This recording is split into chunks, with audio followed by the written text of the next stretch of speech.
I've been asked in recent times by colleagues to give them a copy of a book we wrote some time ago called The Virtual University, an action paradigm and process for workplace learning.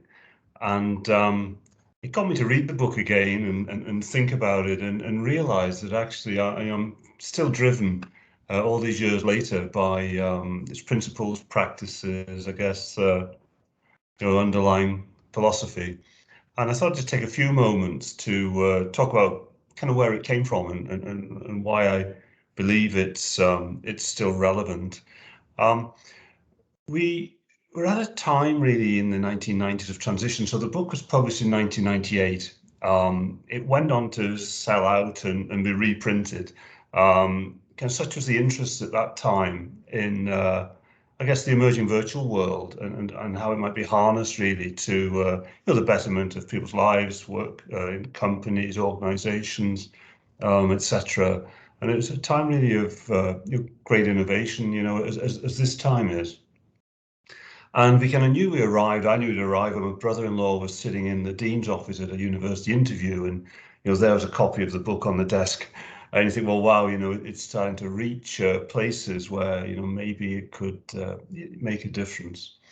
So the first exposure to these ideas really for me came in Gordon Will's book from around 1992 or three called Your Enterprise School of Management. And I'd moved from petrochemicals into publishing, was a head of department initially.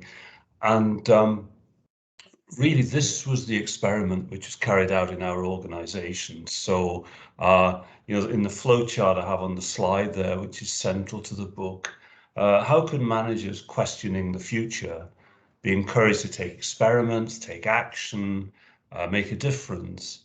And there'd also be a feedback, a learning loop, a knowledge capture loop. And then that was responsive. And it was kind of like an adaptive organization. And personally, I was very influenced too by Peter Senge's book, The Fifth Discipline, which I didn't really quite understand initially. And it took me a while. And I heard him speak in Chicago, and a little bit later, and the penny sort of dropped. And that was interesting too, like a systems-wide approach to organizational learning. But I found your Enterprise School of Management easy to think about, easier to explain. And around that time, we're working with some fairly towering intellects, I think, really, Charles McGerrison, who was developed the team management systems and many other things in terms of positive psychology later on. And Alan Mumford, famous for his learning styles questionnaire, and again, really putting some meat around this action learning process that we all espoused, believed in, lived, which was that people really learn best at work if they're workers.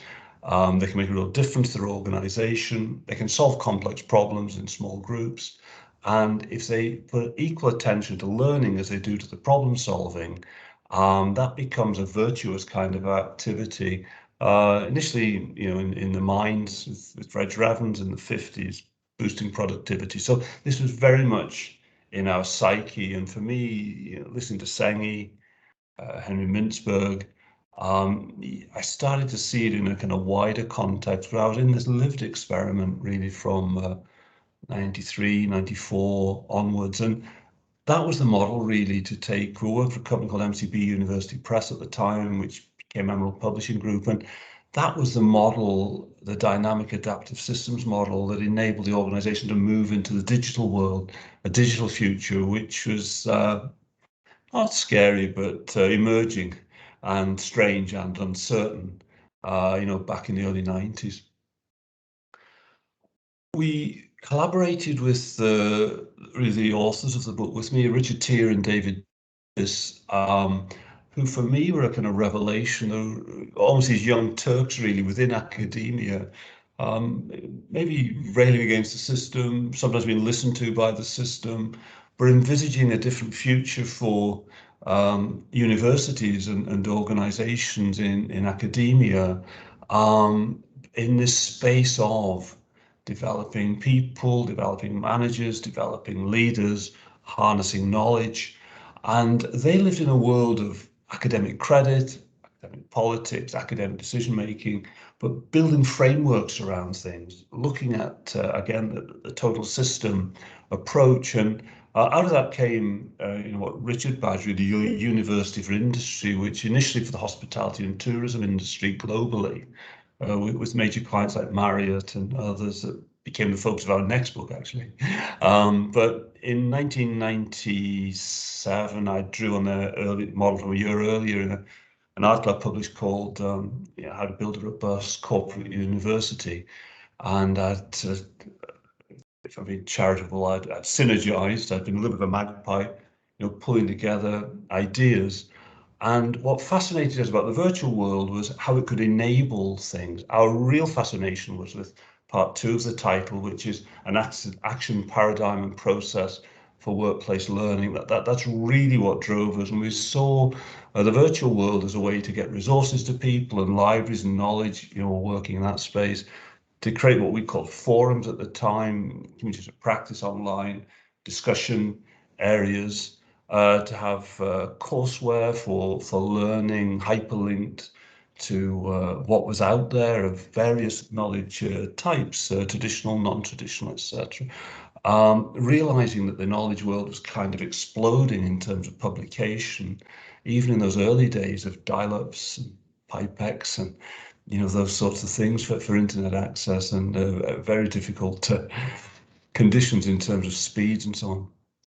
And we also saw, Richard and David also saw that actually organizations could be generators of new knowledge that would impact the academy as well as their people in a way that I don't think has really taken off and been captured quite the way it could. Even 25 years on, really, from their publication, which was in 1996. So for me, it was like a brilliant time to be alive, really, as we, try to create the systems and frameworks for quite a different world of learning, and to try to build different organizations. So we'd realize that, the history of organizations is that they decline, they become stale, they decline, and they don't remain the dynamic active systems that they could be or maybe needed to be in terms of the big transitions that are faced. So that's something we, still believe in.